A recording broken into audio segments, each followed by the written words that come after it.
Hi hello నమస్తే welcome to class of life by Lalitha. ఇవాళ మీకు మంచి వంటకం చేసి చూపిస్తారండి. చక్కగా చేసుకుందరుగా రండి, చూడండి నాతో పాటు. ఇలా పెద్ద పెద్దగా ఉండే ఆకులతున్న కూరని దీన్ని పెరుగు తోటకూర అంటారు. ఇది చాలా లేతగా ఉంటుంది. ఆకు చూడ్డానికి ఇంత పెద్దగా ఉంది కానీ ఆకు చాలా లేతగా ఉంటుంది. ఇది పప్పులో వేసిన, దీంతో పులుసు చేసిన, ఆవపెట్టి పులుసు చేసిన బ్రహ్మాండంగా ఉంటుందండి. ఈ కూర చూడండి, కాడలు ఎంత లావుగా ఉన్నాయో. కానీ వీటిని స్తంభాలు, తోటకూర స్తంభాలు అంటారు. దీంతో కూడా చక్కగా మనం చూడండి ఎంత ఈజీగా తెగిపోయిందో. ఇలా ముక్కలు చేసుకుని ఈ పై నారు తీసేసుకుంటూ ముక్కలు చేసుకుని దీంతో కూడా ఇగురు చేసుకోవచ్చు. బియ్యం పిండి, కొబ్బరి, బెల్లం కలిపి చేసే కూర కూడా చేసుకోవచ్చు అనమాట. చూసారా ఎంత ఈజీగా ఎలా వస్తుందో.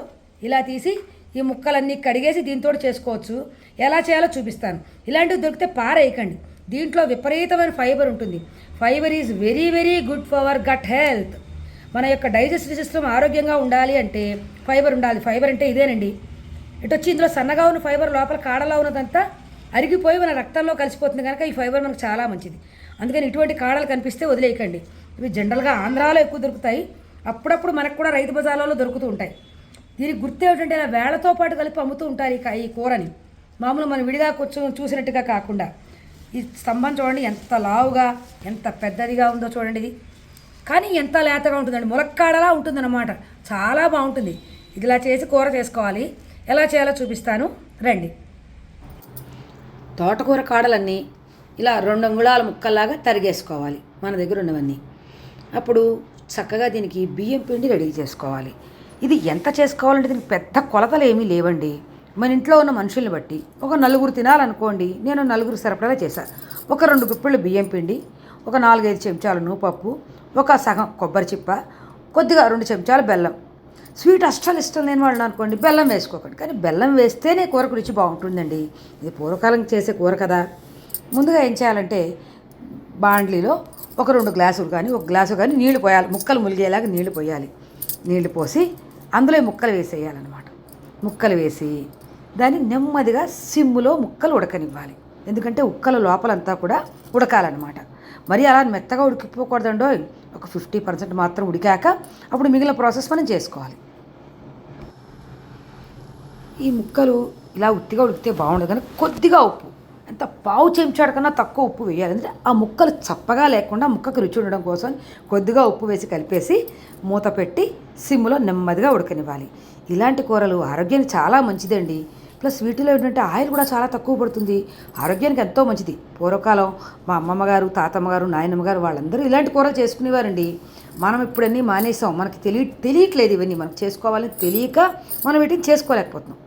ముందుగా ఈ నానబెట్టుకున్న బియ్యం, నూపప్పు, కొబ్బరి, బెల్లం అన్నీ మిక్సీలో వేసేసి మెత్తగా పేస్ట్ లాగా, జావలాగా, అంటే దోసరి పిండి కన్నా కొంచెం పలచగా, ఒక రకంగా చెప్పాలంటే చిక్కటి మజ్జిగ ఎలా ఉంటుంది చూడండి అలా చేసుకోవాలండి. అంటే మరీ ముద్దలా మాత్రం ఆడకూడదు. ఈలోపు చిన్న పోపు గరిట్లో కొద్దిగా నూనె వేసి 2 చెంచాలు నూనె, ఒక 1/2 చెంచాడు ఆవాలు, 1/2 చెంచాడు జీలకర్ర, 1 చెంచాడు లేదా 2 చెంచాలు మినపప్పు రుచికి వేసుకుని, కొద్దిగా కరివేపాకు, ఒక 2 ఎండుమిరపకాయ వేస్తే చాలండి. పెద్ద పోపు అని ఎక్కువ అవసరం లేదు. కొంచెం ఆయిల్ తక్కువే పడుతుంది ఈ కూరకి. జస్ట్ 2 చెంచాలు 3 చెంచాలు ఆయిల్ అంతేనండి. వేసి పోపు వేయించేసుకోవాలి. చక్కగా కమ్మటి వాసన వచ్చేలాగా పోపు వేయించుకోవాలి. దీంట్లో ఇంగు వేయక్కర్లేదు, బాగుండదు. ఎందుకంటే ఇది తీయటి కూర కదా, ఇంగు వేస్తే బాగుండదు అనమాట. అందుకని పోపు అంటే ఇది వేసుకుంటే చాలు. కరివేపాకులు కూడా చెట్టుపట్లు ఆడిన తర్వాత ఈ పోపుని మనం ఉడికించి పెట్టుకున్న ముక్కలు ఉన్నాయి కదా, ఆల్రెడీ 50% ఉడికిపోయాయి. దీంట్లో పోపు కూడా వేసేయాలి. వేస్తే అవుతుంది ఆ ముక్కలకి ఆ కారం, ఆ టేస్ట్, పోపు వాసన అన్నీ కూడా పడతాయన్నమాట. అప్పుడు టేస్ట్ బాగుంటుంది. ఈ వీటిలో ఫైబర్ చాలా ఎక్కువ ఉంటుందండి. దీంట్లో డైజెస్ట్ కాని ఫైబర్ ఏదైతే ఉందో, ఇన్సాల్యుబుల్ ఫైబర్, ఇదంతా మన గట్ని క్లీన్ చేస్తుంది. అంటే మన ఇంటెస్టైన్స్, లార్జ్ ఇంటెస్టైన్, స్మాల్ ఇంటెస్టైన్ని ఓ చీపురు కట్టేడు తుడిచేసే లోపలంతా చెత్త చెదారంతటికీ రేపు పొద్దున్న బయటకు వచ్చేస్తుంది అనమాట. ఇది కాన్స్టిపేషన్ ప్రాబ్లం ఉన్న వాళ్ళకి ఇలాంటి కూరలు చాలా మంచివండి. ఇది ఆడేసుకున్నాను కదా, పిండి మెత్తగా రెడీ అయిపోయింది. ఇది చక్కగా జావలాగా రెడీ చేసి పెట్టుకున్నాను. ఇప్పుడు దీని ఏంటంటే మన దాంట్లో పోసి ఉడికించుకోవాలి. మనం పోసేటప్పుడు కూడా అందులో కొద్దిగా నీళ్లు ఉండాలండి. అడుగున పూల ముకుట్లో. లేకపోతే ఉందని పోసిన వెంటనే గడ్డలా అయిపోతుంది. ఆ బియ్యం ఉడకపోతే టేస్ట్ బాగుండదు. అందుకని దీనికి కొంచెం పలచగా అయినా కూడా నష్టం లేదు. అడుగున నీళ్లు ఉండగా స్లోగా పోస్తూ కలపాలి. అయితే ఇలా పోసిన వెంటనే ఉండల్లా కట్టేసినప్పుడు కూర ఉడకదు. అందుకని చక్కగా పోసి పలచగా కలిపేసుకుని ఫాస్ట్గా. కావాలంటే కొంచెం నీళ్లు పోసుకోవచ్చండి, ఇందులో పెద్ద ఇబ్బంది ఏం లేదు. మీకు కొంచెం గరిటి జారుగా కావాలి కూర అనుకోండి, ఇంకో గ్లాసు నీళ్ళు కలుపుకోండి. ఇది ఎలా అయినా కూర ఉడికిన తర్వాత ముద్దగా అయిపోతుందండి. అందుకని ఏం చేస్తారంటే కొంచెం నీళ్ళే పోసి కలుపుతూ, సిమ్ములో కలుపుతూ మూత పెట్టేసుకుంటూ ఉండాలి. ఈ కూరలో నుండి ఆయిల్ చాలా తక్కువ పడుతుంది. చూసారు కదా, 1-2 చెంచాలు ఆయిల్ వేసాం. అందుకే పూర్వవాళ్ళు ఇలాంటి కూరలు తిన్నారు కనుక వాళ్ళకి కొలెస్ట్రాల్ ప్రాబ్లమ్స్ లేవండి. చూడండి ఎంత తొందరగా గట్టిపడిపోతుందో, కలిపేది కలుపుతున్నాం, కూర గట్టిగా అయిపోతుంది. దీంట్లో అన్నట్టు సాల్యుబుల్ ఫైబర్ ఉంటుందని చెప్పాను కదా, ఇది లోపల మన యొక్క రక్తనాళాలని శుభ్రం చేయడానికి ఉపయోగపడుతుందండి. ఫైబర్ అనేది ఎప్పుడు గుర్తొచ్చినా మీరు చీపురు కట్టను గుర్తు చేసుకోండి. చక్కగా క్లీన్ చేస్తుంది అనమాట. చక్కగా అది లోపల రక్తనాళాల లోపలంతా పేరుకుపోయిన కొవ్వు, కాల్షియం డిపాజిట్స్ ఏమన్నా ఉంటే ఈ కరిగిపోయినటువంటి ఫైబర్ ఉందే, సాల్యుబుల్ ఫైబర్, ఇది చక్కగా రక్తనాళాలను క్లీన్ చేసేస్తుంది. అదే ఇన్సాల్యుబుల్ ఫైబర్ ఉందే, అది మన డైజెస్టివ్ సిస్టమ్ లోపల లార్జ్ ఇంటెస్టైన్, స్మాల్ ఇంటెస్టైన్ శుభ్రంగా చీపురెట్టి నీళ్ళు వేసి కడిగితే, వంటింట్లో నీళ్ళు పోసి కడిగాం అనుకోండి, మూల నుంచి మట్టి తుక్కు ఎలా వచ్చేస్తుంది బయటికి, అలా చక్కగా పొట్టనంతా క్లీన్ చేసేస్తుంది. కనుక ఇలాంటివి దొరికితే వదిలేయకండి, మీరు తినండి, మీ పిల్లలకు అలవాటు చేయండి. నెక్స్ట్ జనరేషన్కి ఇలాంటి కూరలు అలవాటు చేయండి. దీంట్లో నూనె ఏమన్నా ఉందా అండి?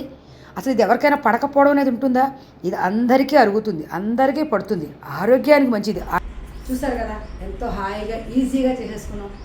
మీరు కూడా వంట చేసుకుని ఎలా ఉందో కామెంట్స్ రూపంలో తెలియజేయండి, లైక్ చేయండి. నా ఛానల్ మీరు ఇంతవరకు సబ్స్క్రైబ్ చేయకపోతే సబ్స్క్రైబ్ చేసుకోండి ప్లీజ్. ముగ్గురికి షేర్ చేయండి. Stay healthy, stay blessed. Thank you so much for watching.